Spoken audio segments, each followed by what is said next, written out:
Good afternoon, everyone. My name is Benjamin, and welcome back to our weekly updates of the presidential election. The Senate model really hasn't changed. The only difference is in both it and the presidential model, I have downgraded the economy a touch because of market uncertainty due to coronavirus right now.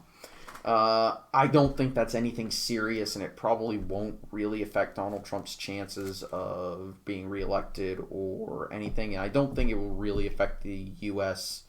That much in terms of electoral consequences. As you can see, Donald Trump still has an advantage and should be favored in the election. So we can see if we go to the approval ratings.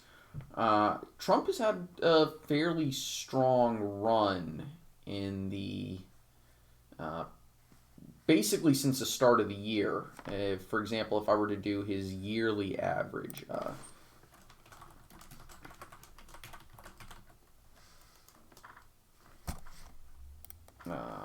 let's make that approve A, and I'm going to carry this over and change that to D, that way, and then we can find out, wrong one, equals average, type that in, and then we want basically just all the approval rating polls. And we carry it over to the next side. We can see that this year he tracks well above his historic average. For example, in 28, he has a higher approval rating than he did in 2018, a lower disapproval than he did, and that shouldn't be too shocking. 2019, he's significantly higher, almost a full point higher.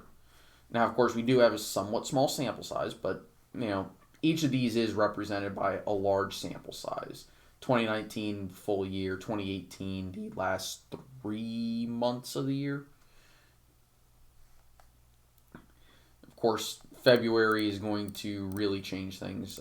As we know, Donald Trump had a really good week, the first week of February, and he hasn't really slowed down since then. This is a morning consult poll, which tends to be the lowest poll. Rasmussen tends to be the highest, though this is right in line with where Gallup puts Trump.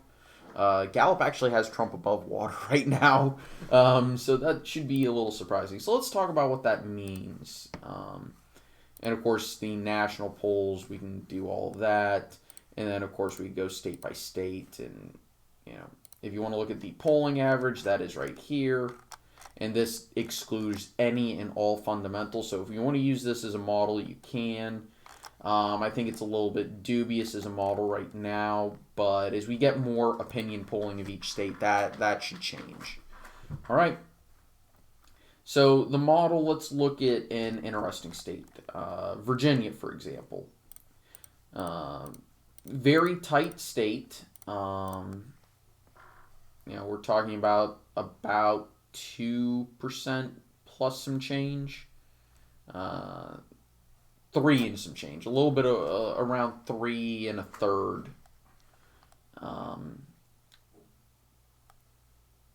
3 1/3, right? Percent. That's pretty close. But let's look at another state. New Hampshire is the closest right now, according to my model, with it being basically dead even, with the eventual Democrat, a generic Democrat having an edge over Trump. Right? And so now at this point, we're starting to talk about potential nominees from the front runners. We've got Mike Bloomberg, who is apparently a front runner. We've got Bernie Sanders, who's definitely a front runner. And then you've got everyone else. I'd argue that Pete Buttigieg is a front runner as it stands, though Nevada was not a very good race for him, and Biden may or may not be a front runner. So of those 4, who I'm going to consider the big 4 who actually have a chance at winning the nomination, according to most polls, they're winning, but I think that's a little bit suspicious. I think Donald Trump's support is being a little understated if we look at polls. For example, there was a recent poll out of Virginia from Roanoke College where they managed to, by my best estimate, when they include partisan leans for independents, they managed to oversample Democrats by approximately, it was like 6 or 7%. My best guess, my partisanship for the state of Virginia in this year is it's probably about 5% more Democratic than the nation as a whole. So I'd say they really kind of messed up there with their sample. Unfortunately, I can't look at the crosstabs to show you what what I think their actual results probably looked like. Yeah, 7% more Democrats in a state that's 5% more Democratic. I think that's a little excessive, but I'm not going to overly criticize it. When I put it into my model, I didn't change the numbers. I just put in the raw number because I don't believe in adjusting polls because I think that is a dishonest methodology. And you can better see which outliers there are because when you adjust polls, what you're really doing is creating an artificial herding of results. So your results are going to be a lot closer together instead of just using a raw average. And one way to effectively adjust for house effects and biases in polls is to eliminate the largest outliers. But I also don't believe in doing that because while it does definitely eliminate the volatility and it fixes the problems with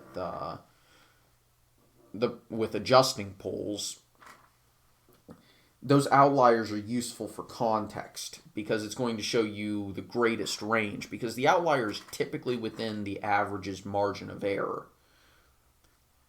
So it just kind of gives you a little bit more data to look at, right?